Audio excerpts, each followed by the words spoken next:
I'm super bored. What should we do? Let's watch TV. Okay.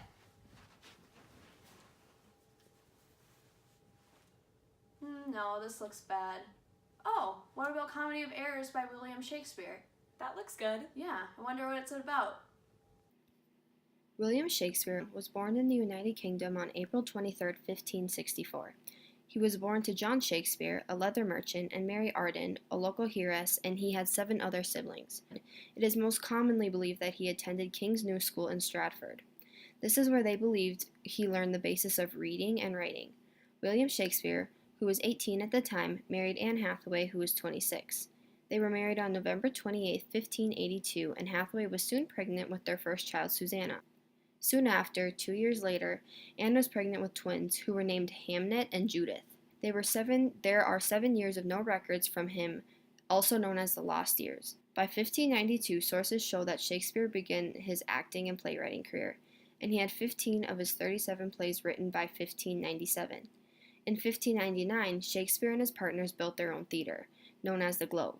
Shakespeare is also known for being close with Queen Elizabeth I.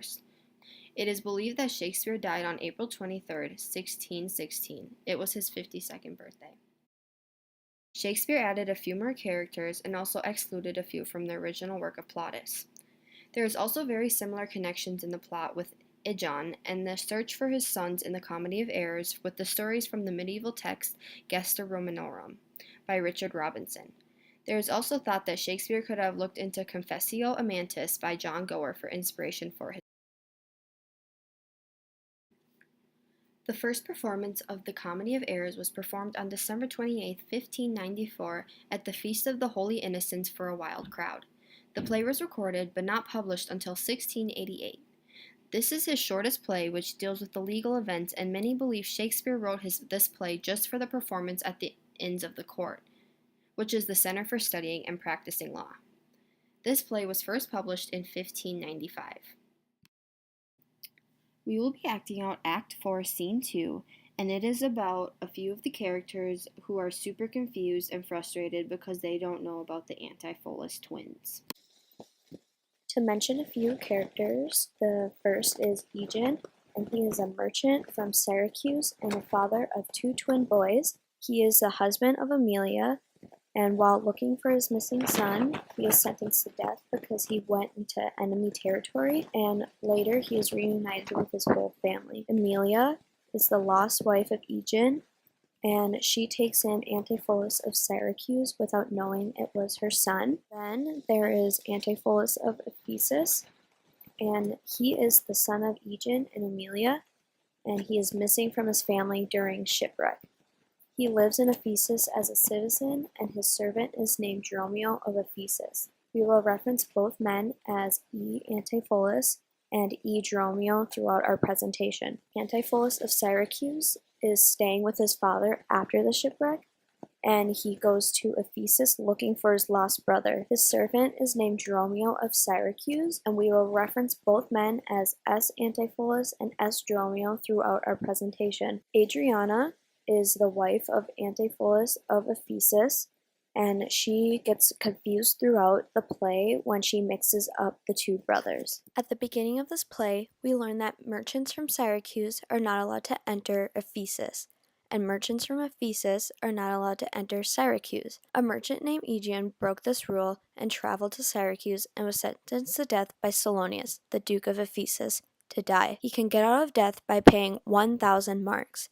Egon lived in Syracuse with his wife, and they gave birth to 2 twin identical boys, and they also raised 2 other twin boys who would act as their attendants. The ship they were on crashed, and Egon had a twin and an attendant, and his wife had the other twin and the attendant. They eventually split up and never saw each other again. Back to the present, Egon explains that he is looking for his twins and wife, and the Duke grants him 1 day to raise the money. Right when Egon and the Duke leave the Ephesian marketplace, S. Antipholus and S. Dromio show up. They are told that they should pretend to be Ephesian.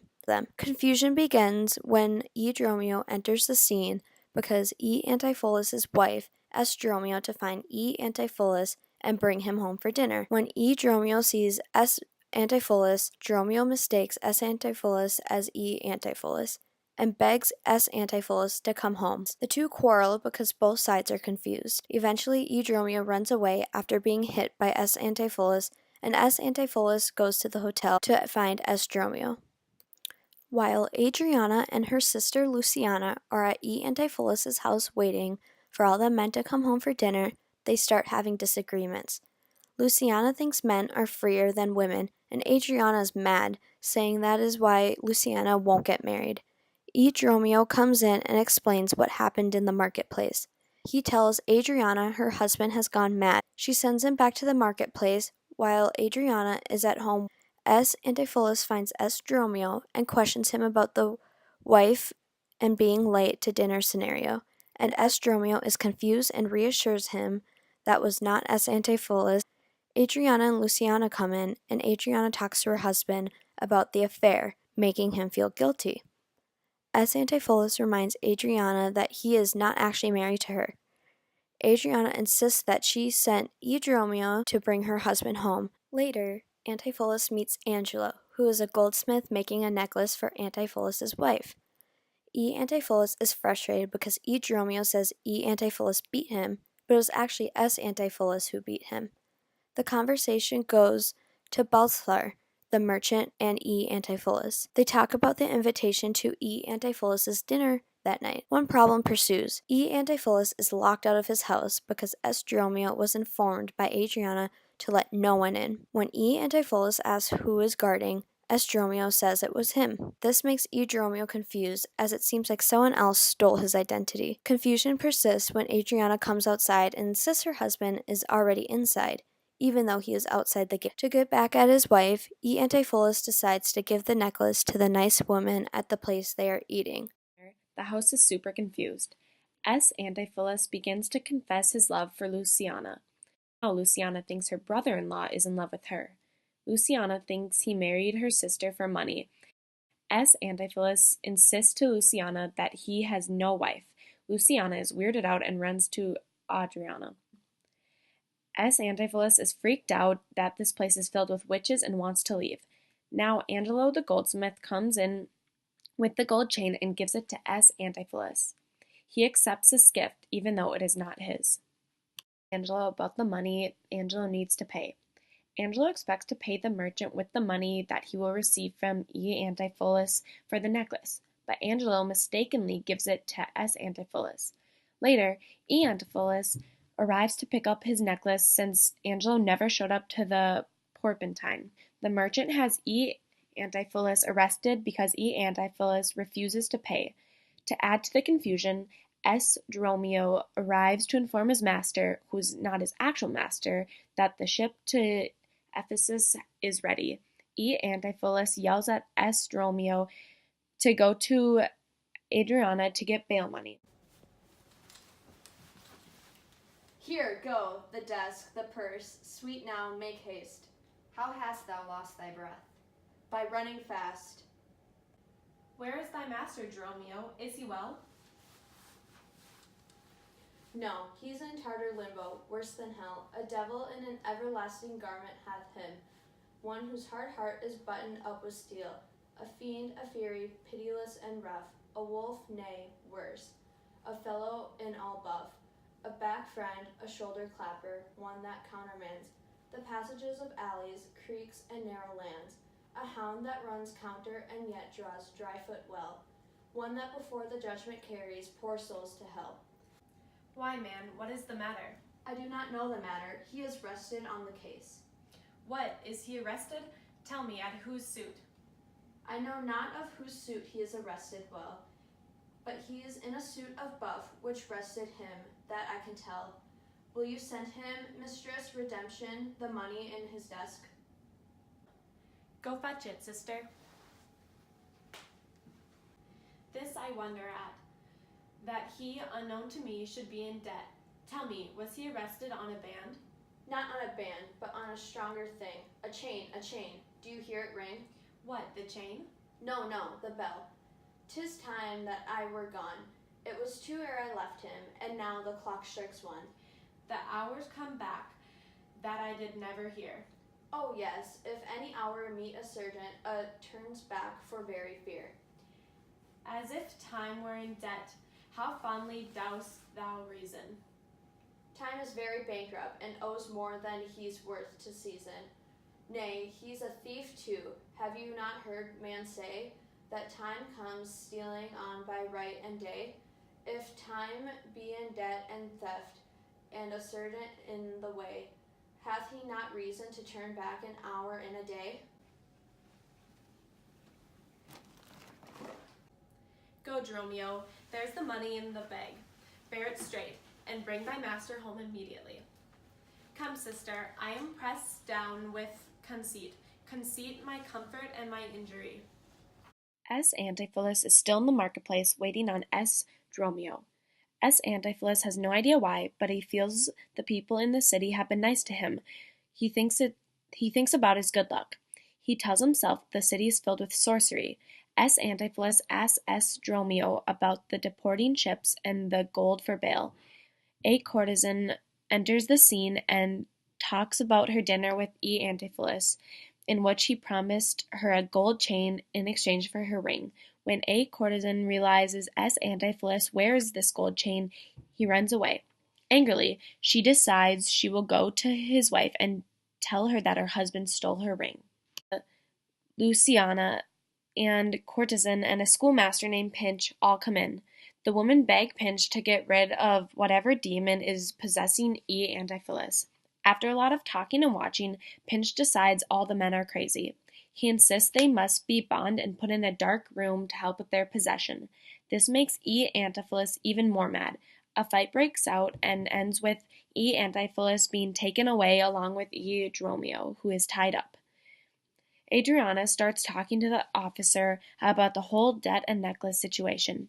A courtesan chimes in and tells the officer that it was stolen from her by E. Antipholus. Adriana becomes very confused, so she demands to go to the goldsmith and find out the truth.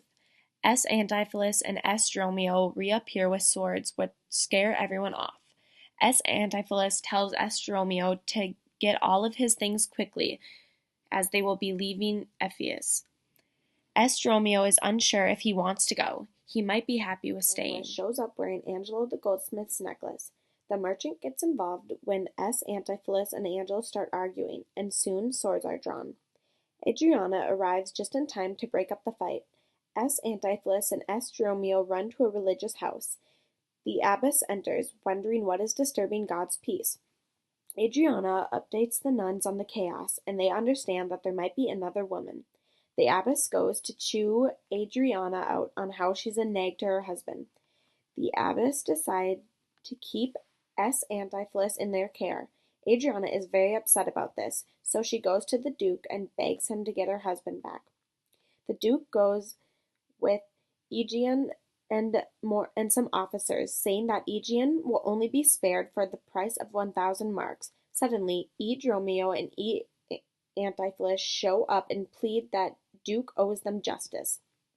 After hearing many different perspectives of the gold chain story, the Duke decides that everyone is mad and the abbess should go there. The abbess comes, bringing S. Antipholus and S. Dromio. Finally, everyone sees their own identical twin. The abbess then reveals that she is Aegeon's long-lost wife. Adriana feels betrayed by E. Antipholus because Luciana told Adriana that E. Antipholus is unloyal. When E. Dromio informs the woman that E. Antipholus is in jail, Adriana forgets her anger and worries about her husband. This scene proves that sometimes love trumps all. Overall, William Shakespeare's The Comedy of Errors is very popular and well known. Bob Corbett, a professor at Webster University, stated that The Comedy of Errors is one of the more eccentric plays Shakespeare has written. It is also noted that it is one of Shakespeare's shorter plays, and it pushes the limit of reality even more than all of his other works. The Comedy of Errors is the most humorous, but also confusing, play from Shakespeare that we have read so far. In comparison to Hamlet and Romeo and Juliet, The Comedy of Errors is not only shorter, but also more interesting to read. While the reader knows who is who, the characters become more confused as the play goes on. The Comedy of Errors also has a happy ending, as opposed to Romeo and Juliet's tragic ending.